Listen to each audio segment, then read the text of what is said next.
శ్రీశైలం నుంచి శ్రీ శ్రీ శ్రీ వెంకటేశ్వర స్వామీజీ వారు విచ్చేశారు. Justice for Swami Chinmayadas, justice for इस्लामिक मतोन्माद गुंडालारा। प्रवीण भाई, बांग्लादेश में जो घटना घट रही है आपको क्या लगता है? मतलब वैसे वीडियोस देखने के बाद आपको क्या लग रहा है? मतलब जिस तरह से स्टोन पेल्टिंग हो रहे है, जिस तरह से वहाँ पे हिंदुओं के ऊपर अत्याचार हो रहे हैं, इसके बारे में। जय श्री राम, भारत माता की जय, जय हिंद राष्ट्र। सबसे पहली बात तो ये है, बांग्लादेश का बहाना है हिंदुस्तान को बचाना है। हम भारत देश में रह करके ये सब जो कार्य कर रहे हैं ये सिर्फ दिखावा है। बांग्लादेश को बचाना है हमारे बस की बात नहीं है, क्योंकि जो परिस्थिति आज भारत की हमारे भारत देश में है हम उन्हें ही नहीं बचा सक रहे। वेस्ट बंगाल में ले लो, आप केरला में ले लो, और उतना के गुजारा भाग्यनगर में कई ऐसे क्षेत्र है, चंद्रान गुट्टे के आगे मैं बताता हूँ आपको, बलाला सलाला बारगस, वहाँ के एरिया में हिंदू पलायन कर रहा है। यह जो सभा लगा रही इतनी बड़ी, ये बांग्लादेश को बचाने की बात है, ये हम अपने लोगों को बचा नहीं सक रहे।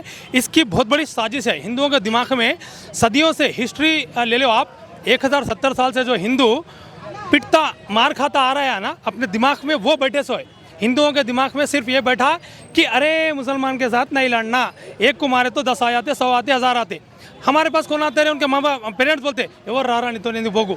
आज ये परिस्थिति हमारे घर के पेरेंट्स की, बच्चे को घर में लाके पी रहे, भाई नको जा, ओपनली पीने की परमिशन दे रहे, लेकिन धर्म के कार्य करने की परमिशन नहीं दे रहे। वो उतना डर गए हिंदू लोग।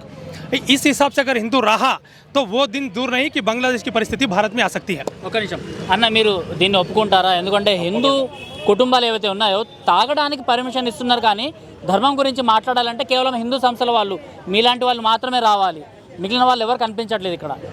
అవునన్నా, ఇప్పుడు అన్నతోటి నేను ఏకీభవిస్తాను. ఎందుకంటే ఎక్కడో మనం బంగ్లాదేశ్ కాదు, ఇక్కడ చంద్రాయణగుట్ట కాదు, పక్కనే ముషిరాబాద్ పక్కనే ఇక్కడ కింద మన బోలక్పూర్ ఇవన్నీ చూడండి ఒకసారి, పద్మశాలి కాలనీ, చోటా బంగ్లాదేశ్, అదంతా ఎవరు ఉండే?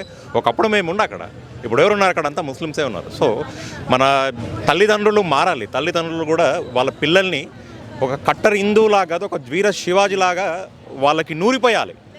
చిన్నప్పటి నుంచి నూరిపోయాలి. చిన్నప్పటి నుంచి నూరిపోస్తేనే పెద్ద ఆయనకి ఏమైనా చేయగలుగుతారు. లేకుండా చిన్నప్పటి నుంచి అనకరే నువ్వు పోకురా, కొట్లాడవుతుంది, ఇంట్లో కూర్చోరా అంటే వాడు అట్నే తయారవుతాడు, ఎక్కడ పోడాడు. సో అలా ఒకప్పుడు 1948లో ఏమైతే మనకు రజాకర్ల మూమెంట్ జరిగిందో అప్పుడు మన ఎంతోమంది హిందువులు కొట్లాడినారు. బట్ ఏమైంది? ఏం కాలేదు. మనకి ఎప్పుడైతే సర్దార్ వల్లభాయ్ పటేల్ వచ్చి అపోలో మన ఆర్మీ ఎప్పుడైతే ఇది ఇక్కడ వచ్చిందో, ఆపరేషన్ అపోలో చేసిండో, అప్పుడే వీళ్ళందరూ పారిపోయినరు. అంతే కదా, వాళ్ళని జైలు వేసిండ్రు. వాడి పేరు ఏం పేరు, మన కాసిం రజ్వీ, ఆడు పాకిస్తాన్ పోయిండు. జైలు జీవితం గడిపినాక ఆడు మళ్ళీ ఇక్కడ రాలే కదా, ఆడు పాకిస్తాన్ పోయిండు. అట్లా ఎవడైతే మన హిందూకి ఖిలాఫ్ ఉన్నాడో వాడిని పాకిస్తాన్ ఎలా కొట్టాలి ఫస్ట్. ఇప్పుడు బంగ్లాదేశ్ ఏం జరుగుతుంది అది ఒక సమస్య ఇప్పుడు. బట్ ఇక్కడ మన అన్నట్టు ఇక్కడ చాలా సమస్యలు ఉన్నాయి. అవన్నింటినీ మనము ఆ సమస్యలన్నింటినీ ఒక పరిష్కారం కావాలంటే హిందువులు ఆలోచించాలి, ఏం చేసి పరిష్కారం దొరుకుతుంది. ఫస్ట్ ఇప్పుడు బంగ్లాదేశ్ ఇష్యూ తీసుకుంటే, బంగ్లాదేశ్ ఇది ఏదైతే వస్తువు ఉందో అదంతా బ్యాన్ చేయాలి. ప్రతి ఒక్క హిందూ కాదు, ముస్లిం కాదు, ప్రతి ఒక్కరు భారతదేశంలో ఉన్న ప్రతి ఒక్కరు బంగ్లాదేశీ వస్తువుని బ్యాన్ చేయాలి. అప్పుడు ఏమవుతుంది? వాళ్ళకి అక్కడ ఆర్థికంగా వాళ్ళు దెబ్బతింటారు, ఇలాంటి పనులు చేయరు. పాకిస్తాన్ సంగతి ఏమైంది? మోడీ ఏం చేసిండు? వార్ చేసిండా? చేయలేదు. బాంబులు వేసిండా? వేయలేదు. ఏం చేసిండు? మనకిక్కడ మన 2000 రూపాయలని ఫస్ట్ ఇక్కడ బ్యాన్ చేసేసిండు. డిమానిటైజేషన్ చేసినాక ఏమైంది? అక్కడ ఈ ఏవైతే మనకి దొంగ నోట్లు వస్తున్నాయో ఆగిపోయినాయి. ఆగిపోయిన తర్వాత వాళ్ళకి డబ్బులు ఎడిగానే వస్తాయి. ఇన్ఫిల్ట్రేషన్ తగ్గింది తగ్గిన తర్వాత అక్కడ ఏమైనా అడక తింటున్నారు. సో మనం కూడా ఏం చేయాలంటే ఇప్పుడు వాళ్ళకి ఏదైతే ఆర్థికంగా వాళ్ళని బలపరుస్తున్నాయో, ఏవైతే కంపెనీలు ఉన్నాయో అలాంటి కంపెనీలు మనం కొనొద్దు. ప్రతి ఒక్క హిందువే కాదు, ముస్లిమే కాదు, ప్రతి ఒక్క భారతీయుడు ఆ కంపెనీని, బంగ్లాదేశ్లో ఉండే కంపెనీలన్నింటినీ బ్యాన్ చేయాలి. వాటి వస్తువులను ఏవి కొనొద్దు.